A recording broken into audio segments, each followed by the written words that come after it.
Ang kwento ni Onel de Guzman ang I Love You virus, minsan na tinutukoy bilang love bug o letter ng pag-ibig, ay isang computer worm na sinalakay ang 10 milyong mga personal na computer sa Windows at pagkatapos ng ika-5 ng Mayo taong 2000 lokal na oras sa Pilipinas noong nagsimula itong kumalat bilang isang mensaheng email sa paksang I Love You virus at ang attachment na I Love You virus sulat para sa'yo for you.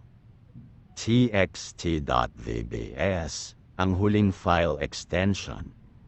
isang uri ng interpreted file, ay madalas na nakatago sa pamamagitan ng default sa mga computer ng Windows ng oras, dahil ito ay isang extension para sa isang uri ng file na kilala sa pamamagitan ng Windows, na humahantong ang mga gumagamit ng hindi sinasadya na isipin ito ay isang normal na text file.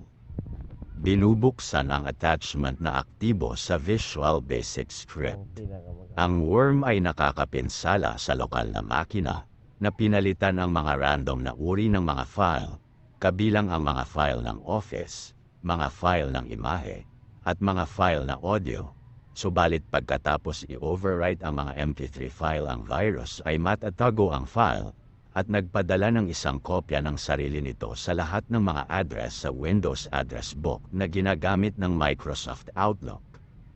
Sa kaibahan, ang Melissa virus ay nagpadala lamang ng mga kopya sa unang 500 mga contact, nagawa itong kumalat ng mas mabilis kaysa sa anumang iba pang naunang email worm.